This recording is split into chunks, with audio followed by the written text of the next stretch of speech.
torna isso... O título provisório do livro, enquanto eu estava escrevendo, era Já Pode Rir? Era uma pergunta, né, o título. Porque ele surgiu numa reflexão sobre o pós-pandemia, só que eu estava escrevendo no meio da pandemia ainda, né? Quer dizer, a pandemia não acabou, a rigor, a gente sabe que está bem melhor e tudo, mas eu estava escrevendo ali, a coisa ainda não estava muito boa.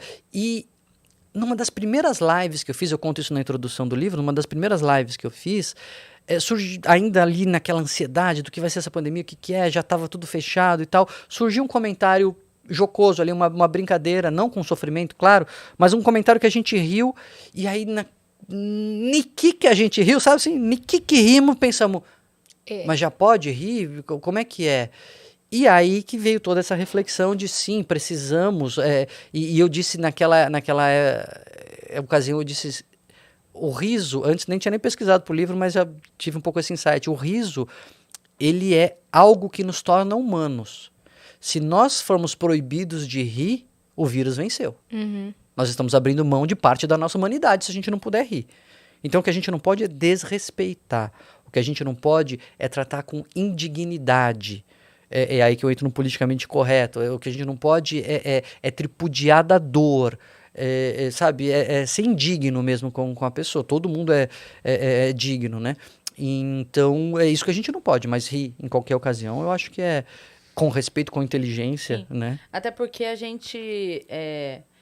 fazer a piada, como você disse, uma maneira de passar a informação, é uma maneira de falar do problema. Quando você faz a piada sobre um problema, sobre o problema, né? Como a gente falou aqui do câncer ou da pandemia, quando você faz a piada sobre o problema em si, você tá jogando luz no problema, né? Eu já citei algumas vezes eu amo essa entrevista, eu vou falar dela sempre que eu puder, do Chico Anísio, no Que Vida a Vida, que era aquele quadro que tinha no Fantástico, né? E ele foi, e aí tem no YouTube, quem quiser assistir toda, é maravilhosa, tem umas partes engraçadíssimas, porque óbvio é o Chico Anísio, mas tem uma hora que ele fala assim, ele fala, o humor é quem denuncia. Eu não tenho obrigação, ele fala, eu sou humorista, eu não tenho obrigação de consertar nada, mas eu tenho obrigação de denunciar tudo. Então, é uma maneira, porque o humorista, ele faz isso, ele pega o problema, ele fala da rua mal asfaltada, ele fala do alto do pedágio, ele fala então, a gente joga a luz no problema. Com piada, porque se eu fosse um artista plástico, eu faria uma escultura. Se eu fosse um poeta, eu fazia uma poesia. Mas eu sou humorista, então eu faço uma piada sobre o problema. Que é uma maneira de falar, gente, ó, vamos lembrar? Estamos aqui e tal. Então é uma maneira de você jogar luz no problema.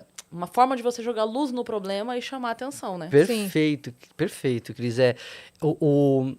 E depois que você vê uma situação pela ótica da piada, vamos pensar numa charge, né? Numa caricatura, o humor, ele exagera aquele defeito, ele dá uma distorcida para aquilo ficar cômico, e você nunca mais olha a mesma situação do mesmo jeito. Sim. Nunca mais. Sim. Nesse sentido, o humor é mais poderoso do que uma escultura. Sim. Né? Tem até o Conrad Lorenz, é um etologista, um cientista que estudava comportamento, ele falava, o humor é o sermão que nós precisamos nos nossos dias. Uma espécie de um sermão, porque ele traz uma mensagem que burla as resistências.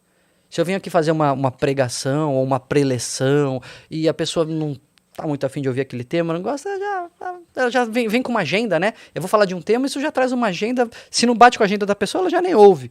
Mas se na chave do humor, isso capta de uma maneira que burla essas resistências e traz a mensagem. Você ri até se discorda.